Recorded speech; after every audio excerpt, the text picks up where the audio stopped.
So my fescue is starting to come in pretty good. Overall, got good germination. Probably won't mow the fescue for another 2 or 3 days. You can see the bluegrass is really coming in good. I mean, she's jamming right now. Did this one about 2 or 3 weeks before I did the fescue on my overseed, I think. So obviously it's going to come in sooner. You can see my one little patch right there that I rototilled. It's coming on in. And here's a new bluegrass I'm trying out. The reason it's so light in color, I found out over 4 years of growing blue that's just kind of what it does. I mean, it starts off kind of a light green color. Mow it, get a little maturity on it, it begins to darken up. At least every bluegrass that I've ever planted has done that. I've actually got my reel mower, my little push reel mower I'm gonna mow this with. It's about, I don't know, maybe 1 inch tall, roughly. Some spots are a little bit shorter than that, but I'm gonna start mowing it at a 1/2 inch and get that coming up. And of course, when you mow, you are requesting the turf to grow. That's how it matures and hardens off, and the grass blades kind of get a little bit wider, a little bit thicker.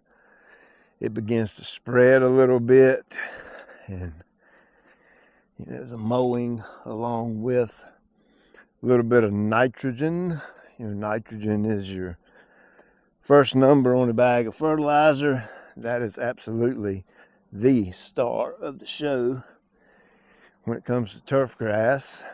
And that's what I'll do today. Once I mow this, I'm gonna go down with a 1/2 pound of N with my new, one of my new mixes I got coming, a granular. Still not ready to sell on the website. It's not registered completely yet, but once it is, I'll let you know. Come right over here and you see the ryegrass, same thing, a little bit lighter green color, but it's coming in slowly but surely. And yes, I imagine that ryegrass will darken up as it gets a little bit of maturity on it. Cutting my existing blue at 2 inches. I'm gonna actually take it down to 1.5 inches today. I'm gonna try to get it back down to 1 inch before we go into winter. So let's mow.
All right, so looking pretty good. I actually ended up taking it down to 1 inch already.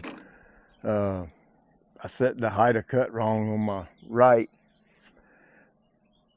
So it's set 1 inch right now.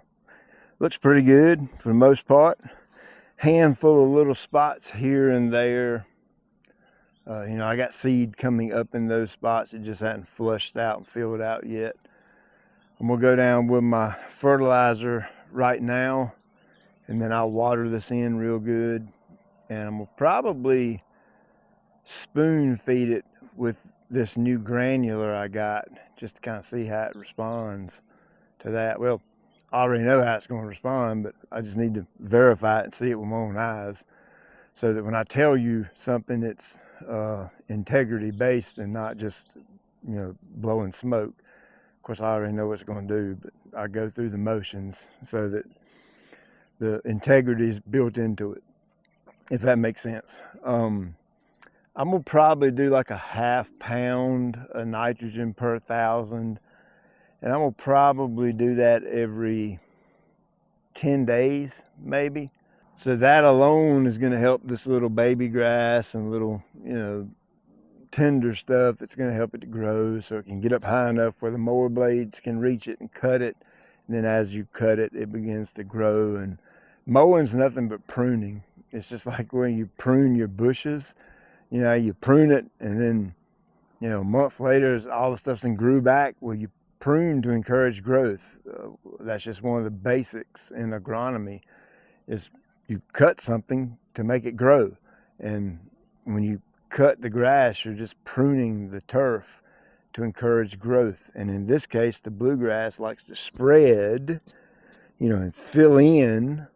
And so these little areas right here will begin to close up, and as we get cooler and cooler into the fall, the bluegrass is just going to love it more and more and more. It's going to begin to shine.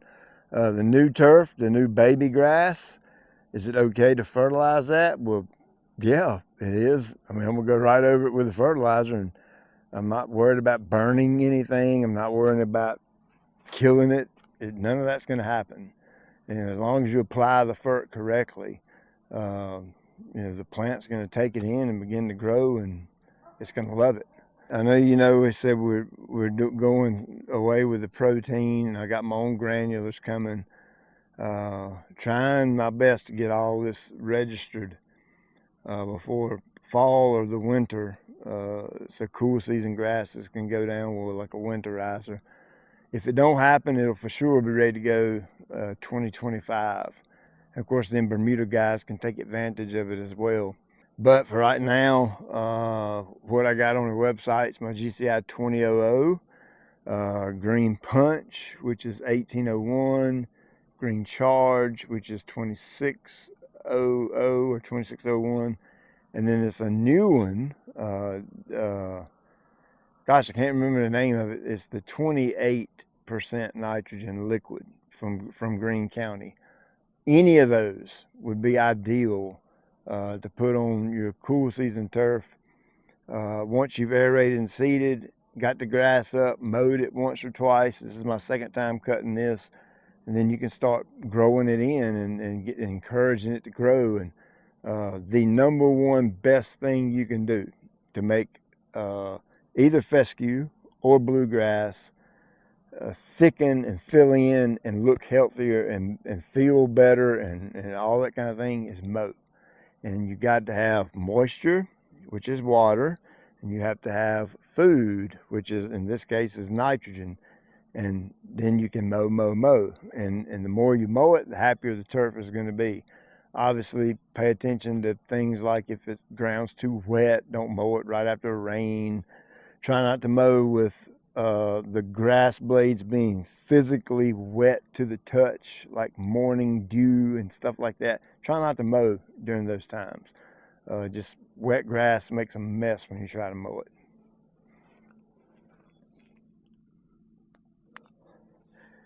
it. That one blade right there was bugging the snot out of me. I kept seeing it stick up right there, and I was like, you got to get out of here, man. Mower must have missed it. But anyway, that's it for the grass. Played this morning, played extremely well. I shot one over, and I had 11 birdie putts 10 feet or less, and I made one of them. I know, drive for show, putt for dough. I get it. I had 4 of them lip out. So I was rolling the rock pretty good. They just was not going in. 11 birdie putts under 10 foot. That could have been like a seriously low round if my putter would have been working. But things are starting to feel good, better with my swing, kind of like they used to when I was playing well, 10 years ago or whatever it was. I know a lot of you guys watch golf. You've heard me already tell you I'm not going to be doing a lot of grass videos during the winter, just not. I'm going to take a break from it. I'm going to be playing quite a bit of golf. I'm going to take a lot of time off work this winter. And my question to you is, would you want to see like a golf vlog type thing? And let me show you my workout routine that I'm doing specifically for golf. My driving range routine, when I go to the driving range, and I'll hit anywhere from 140 to, I hit 350 balls the other day at the range, really trying to groove things in. I'm getting lessons from a Hall of Fame PGA Tour instructor, PGA Association instructor. He's a Hall of Fame guy. Been teaching the golf swing for a long time. He's really helping me out big time. So we could film some of that, and then we could go out and play 9 holes or whatever. And I know I said I was not going to film to spend more time with the kids. Well, the kids will be with me. It's not like it's going to take up any more extra time taking a camera with me and setting it up and hit the record button. And I'll get Isabella to do the editing. I won't even have to do that. So comment below, let me know if that's something you're interested in. Again, just not going to be doing a lot of grass stuff. Let me get my stinger, my gateway.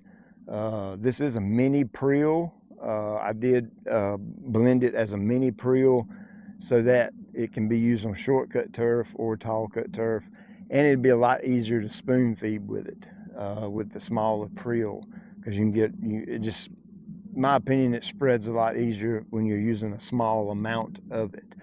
And like this yard right here, if I'm going down at a ½ pound per 1,000, I'm only going to put 20 pounds of fertilizer on it. That's it, 20 pounds. And that's going to give me a ½ pound over the whole thing. So not only is this granular going to be exceptionally good, it's going to be crazy cost efficient. It's going to be very inexpensive to apply. And that was kind of what I was going for, something that works and something that don't cost a lot of money, because the protein is crazy expensive. But anyway, I'm gonna get this done. I got to fix the irrigation head. The FedEx guy run over it the other day and broke it. So I need to fix that too before I put my fertilizer down. Check you later.